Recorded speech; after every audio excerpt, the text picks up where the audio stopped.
YouTube. You already know Big Lou. Tapping back in with what it do with Big Lou NFZR2. Baby. Bye. First time you're coming to the channel, be highly appreciated if you sub, like, and share the channel with your family, friends, folks, peoples, gente, buddies, pals, amigos, and like us Puerto Ricanos, Boricuas, Jibaritos, Otorros, say panas. Que chévere. Vaya. Ya tú sabes. Then you do that by hitting that subscribe button. Follow it up by the bell notification and then selecting all, and you'll be notified each and every time that anything is dropped by this channel. If it's a pre-recorded video like this one here, a live stream, or a shorts. So with that being said, I'm not sure what thumbnail I'm going with yet. I selected a few. We'll see how it looks in the custom thumbnail area when I upload the video. But nonetheless, each and every thumbnail is none other than who I spoke about the other day, who was a self-proclaimed acting boss at one time or another of one of the 5 New York City families, right? AKA Borgatas, right? John Angelo Gotti, aka John Jr., aka Junior Gotti, aka Junior, right? And the reason I'm doing this video is because I want to make it, I made it clear already in the last video that reading the 302s, his 302s, it's certified, bona fide, legitimate telling. No ifs, ands, what's about it. I don't give a shit who says it. And they say the opposite of what I've said in that video, they're full of dog shit. Straight up. Now, I'm not here to bash the dude, right? Because obviously he made the right decision. I mean, well, in my opinion, for his family his family's sake and his freedom's sake, he made the right decision to do what he did, right? Now, I'm not talking about necessarily going in there as on a profession as Queen of the Day. I'm talking about the second part of that, which he was removed from the life, right? The life, like they say. Now, was that his own doing initially, right? Because he was telling people that he was not gonna, because you got to remember when he was in Raybrook, the visiting room was bugged, right? When he was getting visits, the room was bugged. And sometimes if I'm not mistaken, his lawyer, it was a lawyer meeting. But they got him on tape a few times saying that he's not messing with the life no more. He's stepping away. And like I said in the last video, that I honestly believe it was because of the fact that after his pops passed away in 2002, he was told that Uncle Pete was taking over full time. And then he asked, well, where does that leave me? Where am I at? And I think they told him that he was either bumped back down to either a soldier or a captain. And that obviously, I believe that didn't sit well with him. He didn't want to go that route. He wanted to be, where he was at. That's what I honestly believe. I mean, I don't got no, I don't have no real opinion. I mean, real facts of that. I mean, I don't think he's ever been caught saying it or admitted that. But me knowing how certain people are when they get, involved with certain things and that nature, how they love the power and they don't want to relinquish it, right? Just look what happened with January 6, 2001. You know what I'm saying? The big lie. Perfect example right there. The extent that this asshole went through and all the people around him to try to keep him in power. So that's just one example. There's been plenty of examples. You can go way back when Maranzano, Mazzaria, you know what I'm saying? Costello, and then look, Genovese. I mean, Costello was just doing his job where he was placed. Lucky placed him as the acting boss, and then, when Lucky got deported, he became more more of a full-time boss, I would say, than acting, because Lucky wasn't coming back. And then when Vito came back from Italy, and got released after the witness was killed in this murder rap that his murder beef that he was on the run in Italy from. Uh, he uh, uh, he made his move because he wanted that power. He felt like, hey, I was the number two guy when when Lucky went away. Lucky's gone now. You were the number three guy, and you overstepped me. Now I want that position back. It's mine. He believed it was his. Carmine Galante, another one, right? Um, and they say Carmine Galante was, making all this money off his import business, right? Making tons of money. I mean, compared to what he was making that sent him to prison originally, from my understanding, he was making a ton mon- a ton of more money than before. Excuse me. And the other bosses stepped to him and they wanted a cut of that. I mean, that's how lucrative it was. And of course, he didn't want to. And then at some point, he bumped off some guys from other families, if I remember correctly. Uh, and so they had to take him out. They couldn't allow that to keep going on. And at the same time, they would make it look like that, he was trying to completely take over that family, the Bonanno family. Because if you look back to the '60s when Joe Bonanno was exiled shortly before that, before Galante got busted, he was his number two guy, right? Number three guy. He was in the administration, and so he felt that that position was his. I mean, we can go down the line with all kinds of different organizations, and you'll see the same thing where at sometimes that the guys that want that power spot or believe that power spot's really theirs, but for whatever reason, they got detoured from taking it because maybe they got arrested, they had to run for a while, whatever it might be, that they'll go through some lengths sometimes. They'll go through measures that is considered telling themselves, right? Like Albert Anastasia driving a Lemke right to the authorities so that the heat got off the rest of them, and Lemke went in and he was the only one that was executed. You know what I'm saying? Only so-called boss that was executed, right? Because he was one of the heads of the Murder Inc., right? So we heard other things too. Carlo Gambino and other guys involved with setting up getting Vito out the way because Vito was getting too I guess too eh, he was just getting to be too much sometimes. He set up that new meeting so that he could be called the boss of bosses. He could be crowned in 1957. They were going to say that Gambino was also the new boss after killing Anastasia, and all those extra things that Vito was doing. They felt like he had to be moved out the way. And then he died 10 years later, on a 15-year sentence, or something. Yeah, I think it was a 15-year sentence. He died in '69. Then you got guys like Anastasia. They felt like what he was doing was way out too, but at the same time, he was allied with Frank Costello, so they wanted to get any allies of Frank Costello out the way as well. But then they used the fact that he was selling buttons, and that he went out of the way to kill that guy that told on that bank robber, Willie Sutton, I think his name was. uh, Willie Sutton got told on by a good Samaritan, and Albert Anastasia supposedly didn't like that, and he had him killed. So they felt like he was a loose cannon bringing heat that they didn't want. So it's been treachery throughout the years, right? With with OC, organized crime, right?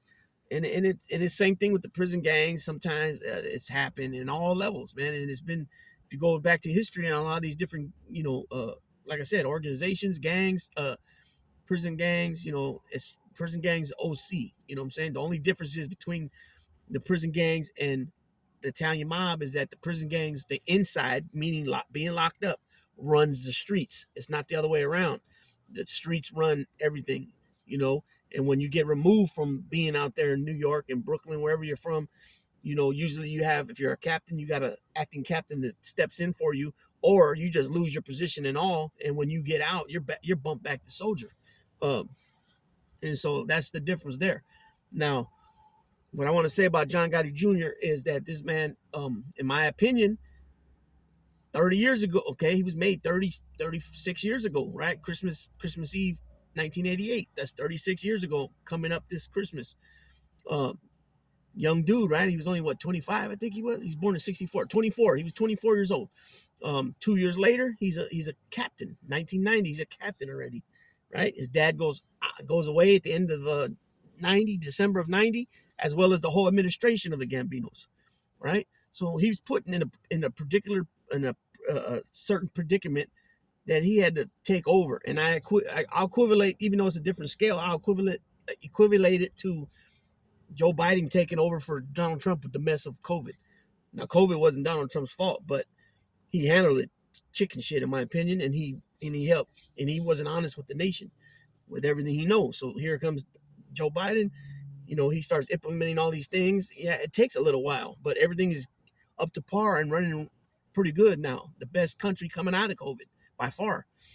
So, I'm not saying that John Gotti Jr., was able to do that, because then he was in hot water fast. They were on him, right? Because by that time, after Sammy the Bull, you figure your dad gets picked up, the underboss gets picked up, and your consigliere gets picked up.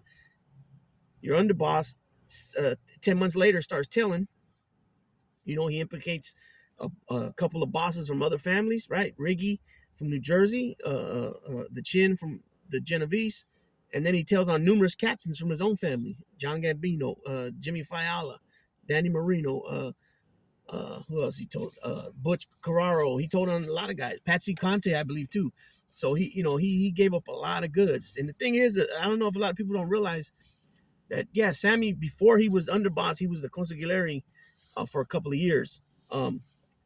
He was only underboss. He was underboss shortly, right? Basically, him and Frankie Locasio just flipped positions. And before all that, he was a soldier. He was a soldier, and then he became acting captain for Tato Arello, and then when Tato Arello kind of caught wind of what was going on, according to Sammy, he stepped back as kind of like a senior advisor to Sammy, and Sammy became the captain. So, and then according to Sammy, when Frankie the Chico got killed, he took that position as like the liaison to the Brooklyn guys, because remember, Gotti was from Queens, right? And he was from Queens, and the Bergen Hunt and Fish Club was in Queens, it was in Brooklyn originally, and then I think they moved it to Queens. But then when he took over the Raven Knight, that was Manhattan. So it was Manhattan, Queens, and then you had the Brooklyn faction, which was, Frankie DeChico was a Brooklyn guy, so was Sammy the Bull, so was Jimmy Fiala, a lot of those guys, and then he was like the middle guy to keep, to kind of like be the liaison, older guy. Frankie DeChico was older than Gotti by, I think, like 5 years, I think. So there was a lot of, what's that word? Intricate pieces. I'm not saying the word right, but there was a lot of pieces that kept this machine of the Gambinos going, right? So just think about it. Like I just said, the whole administration was taken down, and then out of the 25 captains, of at least 5 were taken down. I probably was more than that. And I'm just assuming, not assuming, but I'm just man, I can't think of the word. I'm just giving it a number, right? So what is this guy gonna do? I mean, come on. He's only been involved for about 2 years, about 2 years, exactly 2 years, from the time being made to the time his dad goes away. 2 years. He had his own crew only for a few months, right? I think he was given a crew on his wedding night. Excuse me. So just think of what he had to work with. And in my opinion, even though that was a dumb move of him having the list of names that were going to go around in his safe, and I believe too there was a list of names of who gave him what for, Chris for his wedding gifts. Those two moves were really dumb, right? But if you got to think about it, he was only 26 years old, right? And even though a lot of people say his dad was, very slick and smart, and which I don't doubt that, he also made a lot of, in my opinion, bonehead mistakes, by giving, having everybody meet like that, just giving everybody on a silver platter to the FBI. A lot of guys weren't even known yet.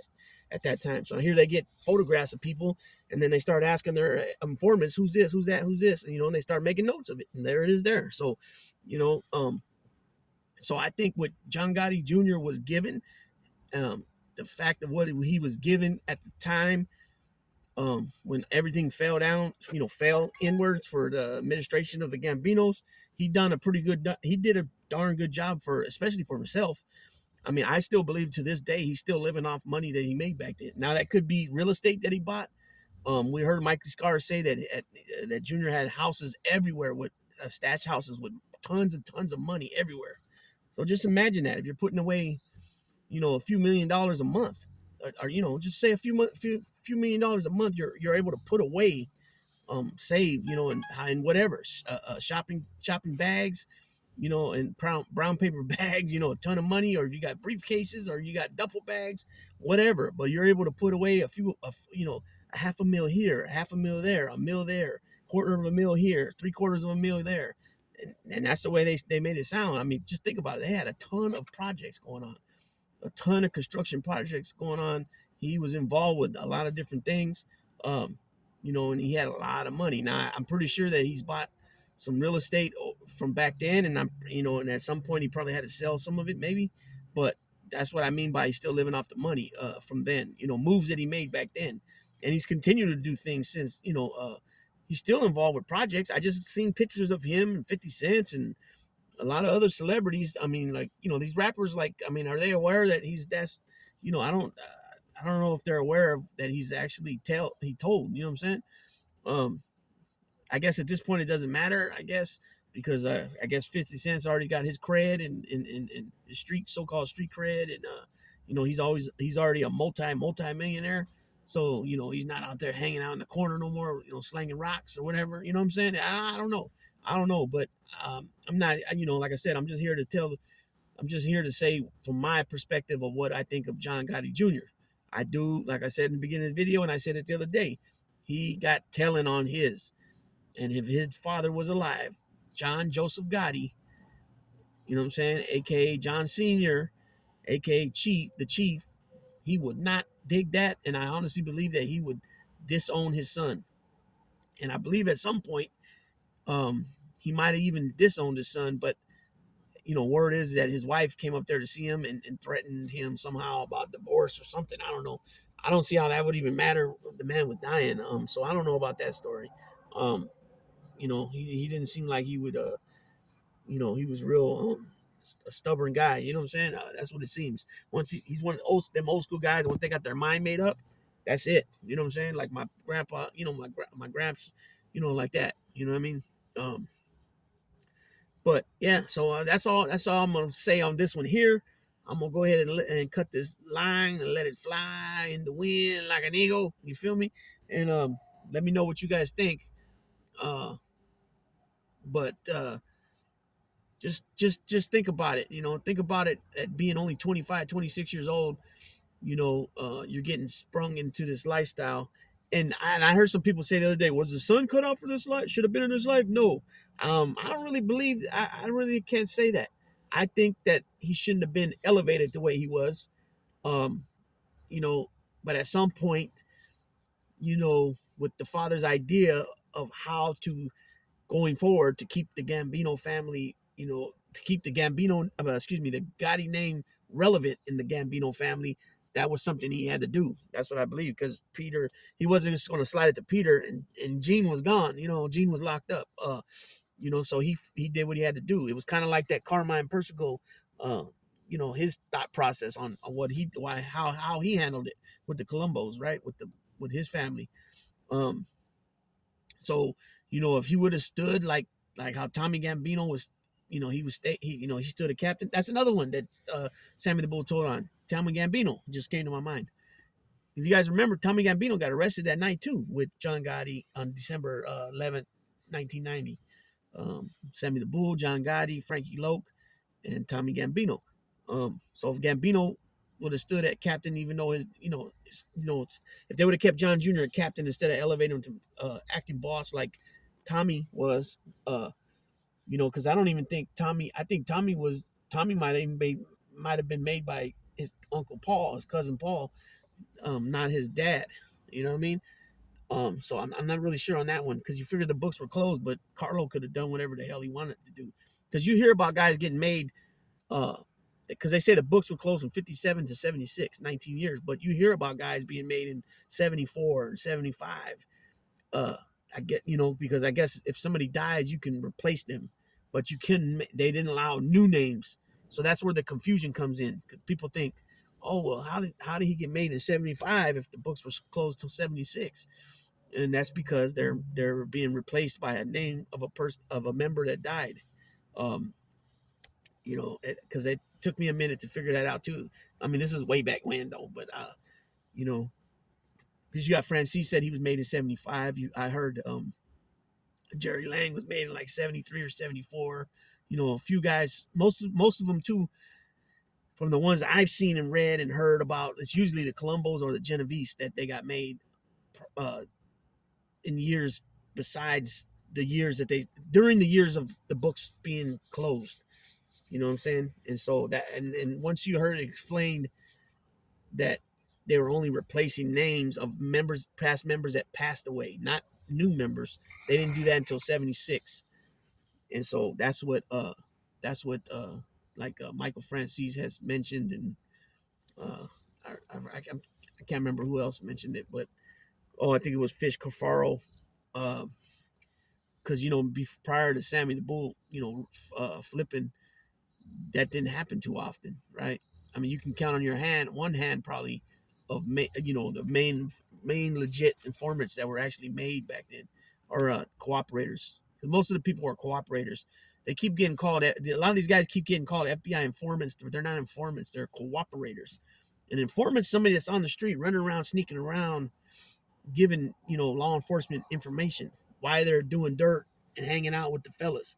You know what I'm saying? A cooperator is somebody that gets busted and then decides, okay, I don't want to do this no more.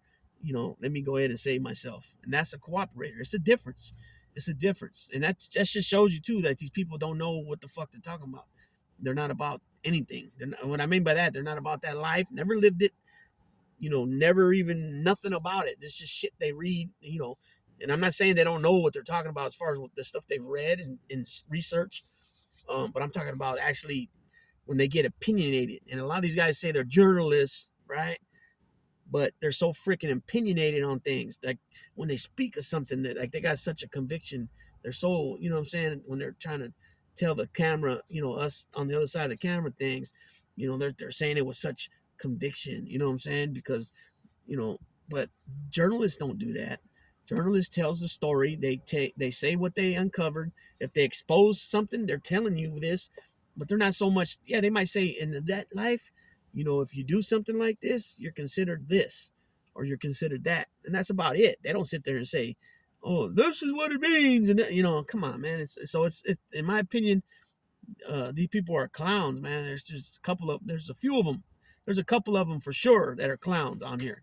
The other ones I give props to because they actually do their homework and they don't act like that, and especially the ones that act like that never even been on, never done any time, never been like, some dumb clown. One time I asked them if you ever, after it went around talking about little war stories about getting in fights and stuff, they asked him, have you ever gotten to anything like that? And he stays quiet for a minute and he says, I broke a window once. Like, what? What the hell? You broke a window once? I mean, where was that at part of the question? It's hilarious. It's comical. It's yeah. So I mean, I had to stop watching a lot of this clownish shit, and especially too when they want to say, oh, grab the link, come and see me like a man, 1-on-1 on the camera screen. But what the fuck? On the computer screen. I mean, it just doesn't make no sense, like, to say those words. I mean, it makes sense to say, hey, you got something to say? Well, come on and let me know, and we can talk about it. But not to say, oh, you're a bitch, and, you're bitch ass, this and that. I mean, I hear this all the time from this clown. You know what I'm saying? And then when somebody gets at him like serious, he'll come with, what are we talking about here? We're adults. Like, but the stuff that comes out of his mouth is supposed to be forgiven all the time, because now he says, oh, we're adults. What are we doing? You know what I'm saying? It's like, nobody should be on here talking to anybody specific through the camera calling them a bitch, bitch ass, punk, any of that, right? Because those are fighting words, at the very least, fighting words. And by you saying it over the phone like this, over the camera, it's cowardly, very cowardly. It's a keyboard warrior type shit, right? Cell soldier shit, what we should call a cell soldier. Somebody that's locked in their cell, talking crap to everybody and their, different people in their cells, and you can't get to each other. You know what I mean? It's just it defeats the purpose. Why are you doing that? And so it's just funny. It's hilarious. I'm gonna go ahead and cut this video short because it's way longer than I wanted it. Like I had mentioned before, I want to try to stay between ideal 8 minutes, 10 minutes, 12, 15 tops. I already went 25 minutes on here. I mean, I did break it down a lot, not break it down, but I did speak about a wide range of different people and different situations and scenarios. And hopefully everybody, you know, um, hopefully everybody was able to understand what I'm talking about and understand where I'm coming from. I'm not here to knock John Jr. because, that's the part really I didn't hit, because it seems that he's the patriarch, right? He's the patriarch of the family. He's dad, he's grandpa, he's uncle, he's son, he's brother. You know what I'm saying? And everybody in the family looks up to him, and it looks like he does a lot for the family. He's kind of that, like I said, the patriarch. He's the father's gone. Most of the uncles are gone, or excuse me, Pete's gone. I don't know what type of relationship he has with Jeannie and Richard and Vincent and him. But I'm pretty sure if they're still in their life, they don't dig them. You know what I'm saying? More so probably Jeannie than anything. But then again, Jeannie's an old man. He's already like 75, 78, something around there. And he did 30 years in the pen. He took his brother's directives at heart. His brother said no. John Sr. said no deals. He could have took a 8, 9, 10-year deal. He didn't take it. Lost in trial. Got 50 years. He did 30 on the 50. So now he's just like living his life, grandpa lifestyle. And I don't think he's messing with that life anymore, as well as John Carnegie too. You know what I'm saying? So that being said, Big Lou's gonna tap on out. Baby.